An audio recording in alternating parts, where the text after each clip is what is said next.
Good evening, welcome to Ely Progressives. You can't help but have noticed the East Cambridgeshire District Council elections will be taking place on Thursday, 2nd of May.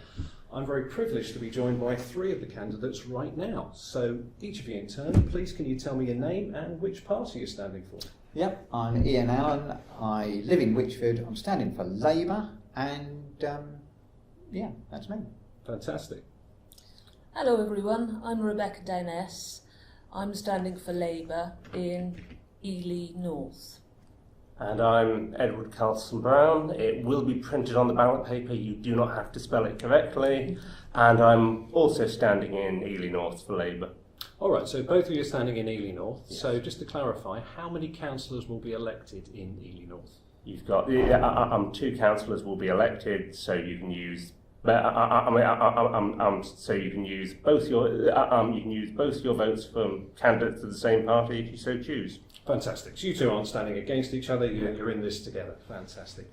And Ian, just remind me, which ward are you standing in? I'm standing in the Stretham ward with another Labour candidate, so you can use your two votes in that ward also. The Stretham ward consists of Witchford, Stretham, Little Thetford, Wilburton, Aldreth. So it's a rural ward. Fantastic. And you live in the ward, yeah? I do. How long have you lived in the ward? I was born in the Grange, which is the current council office. I lived in the ward until I was 18, went away to university, lived in London for a bit and came back because I was considered that Witchford was home. So I'm very committed.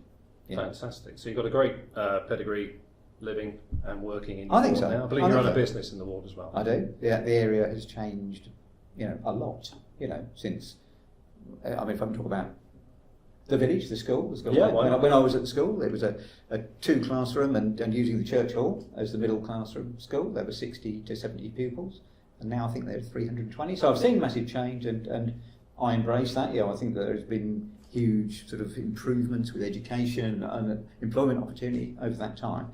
But there's also negatives in terms of transport issues, just comes immediately to mind. And the sort of relative prosperity of the area, I think, masks the fact that there are people that are less well off that possibly could do with representation. And that's why I'm standing for this party. So is that why you want to be a district councillor? Yeah, I think I want to be a district councillor because the representation, the kind of demographic of district councillors, if you look at the district council, there is no way that the current district council is reflective of the population that it serves, in terms of sex, age, etc. It's overwhelmingly relatively elderly men, although there are some women there, but I don't think it's reflective. And certainly the sorts of population representation isn't fair, or the demographic. It is not fair or reasonable. Okay. It's overwhelmingly grey-haired businessmen, frankly. Okay, so redressing that balance is important to you. Fantastic. Rebecca, why would you want to be a district councillor? Well, I've got a lot of experience in public service. I was a civil servant for a couple of decades and had a variety of leadership roles, leading policy on education and so on. Latterly, I've been an activist in the Labour Party. I see a district council as sort of combining those two roles. But it's the inspiration mainly comes from my work locally, sort of community work, including working at Ely St John's Primary School as a volunteer. And now as a governor.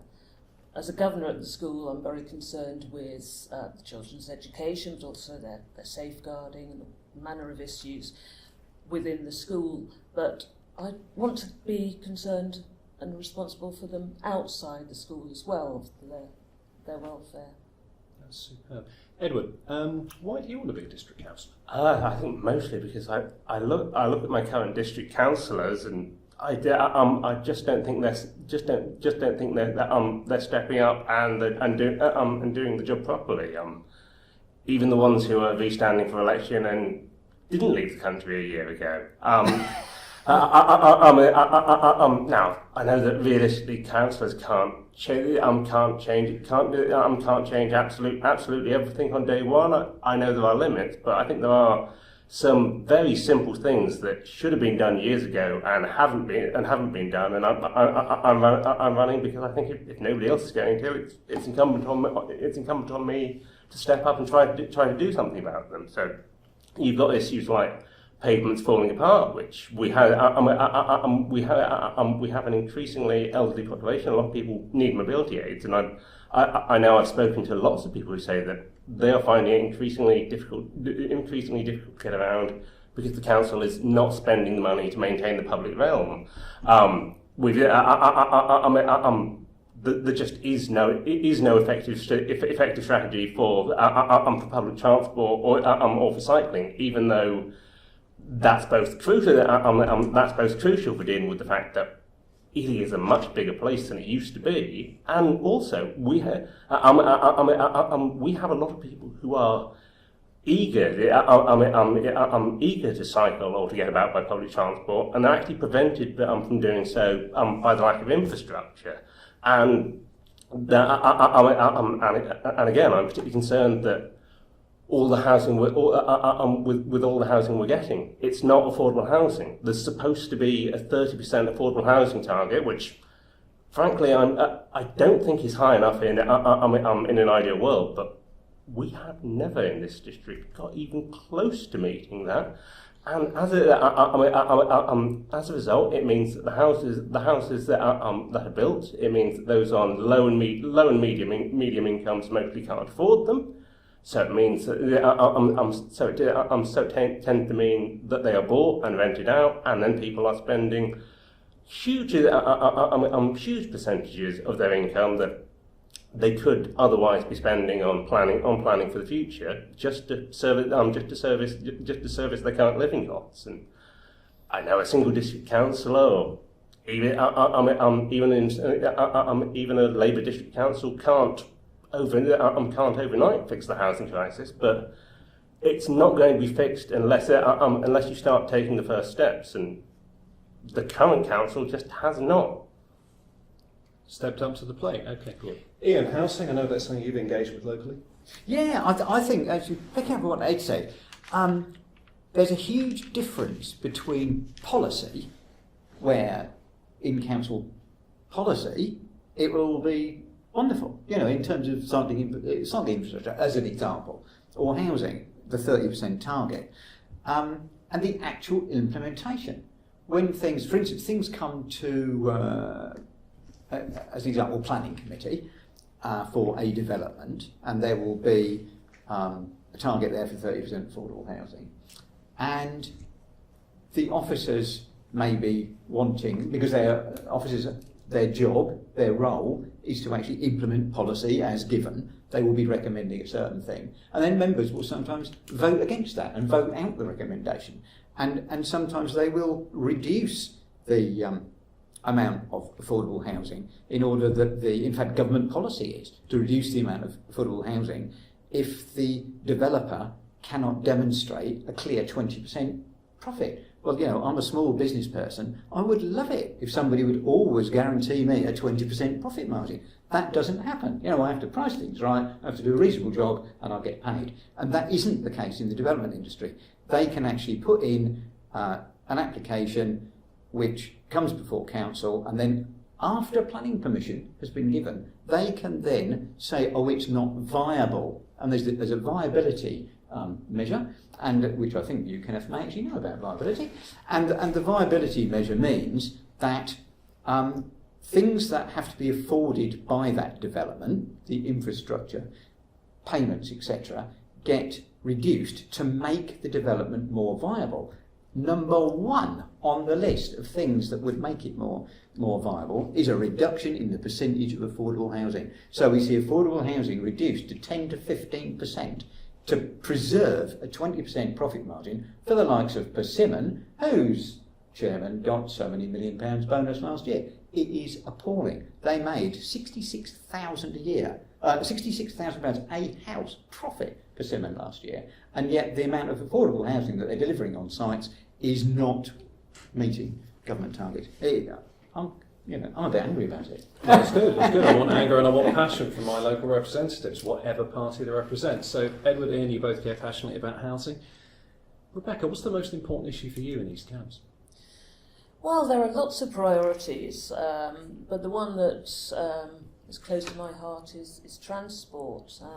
Ed's talked a bit about cycle routes and them being insufficient for the demand. My particular concern is buses. Warehousing does exist. The King's Avenue estate, for example, where we've been canvassing quite a lot recently. There aren't enough buses for the people living there to get into town, and it's a fair distance into town and where the shops are. There aren't any local shops. So the absence of buses pushes people into their cars, and the failure to do anything about this is not. It's a failure to future-proof for sustainable transport. Sustainability is very important in any community. I mean, to me, as an impartial observer, it strikes me that we can build systems to transport ourselves somewhere else, but it would be great to reduce our need to travel anywhere else to earn our living. I mean, how do each of you feel about bringing jobs to East Cambs? Speaking as somebody who like a lot of people got a job in Cambridge first, lived in Cambridge, and then moved out to Ely, essentially because the rent in Cambridge is so high. I would absolutely love not to spend about 10 hours a week commuting to work, and it has to be said that if you work out the transport time, the land around Ely Station is much better connected to the centre of Cambridge, to the major housing locations around there than actually a lot of the business parks on the edge of town are. Never mind some of the ones right out in the Baberham direction. So I think actually there is a lot of potential to bring more of the jobs that are likely to arrive in the broader Cambridge urban area to Ely specifically, and certainly sort of if we don't get them and instead we just become more and more of a dormitory town, there are clear physical limits on how many people you can move. You can only safely have so many train parts. You can only put so many people in each train carriage. Even if there was any chance of the government agreeing to dual the A10, which is frankly a pipe dream, not only is it incredibly difficult to do major road construction through a fen, but you then have to consider the carbon emissions, and I am not entirely convinced that somewhere that is literally called the Isle of Ely should be relaxed about rising sea levels. No, I think quite simply, to me, it's self-evident. I don't think we should be promoting our city, don't say town, we're getting in a lot of trouble, as somewhere just to sleep in. For me, it's somewhere to work and base our lives in. So yeah, let's get people coming here and earning livings. I hope all three of you can get behind that. Well, we've covered and a lot of policy areas, forgive me. And it's also simply an issue of happiness and mental health. It's well known that the longer your commute is, and this applies very much more so if you are commuting by car, there are measurable effects on poor mental health and much less life satisfaction. So actually, if we were making it a centre of employment, not just a centre of new housing, the lives of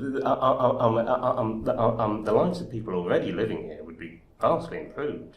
And that sounds like a good note to end on.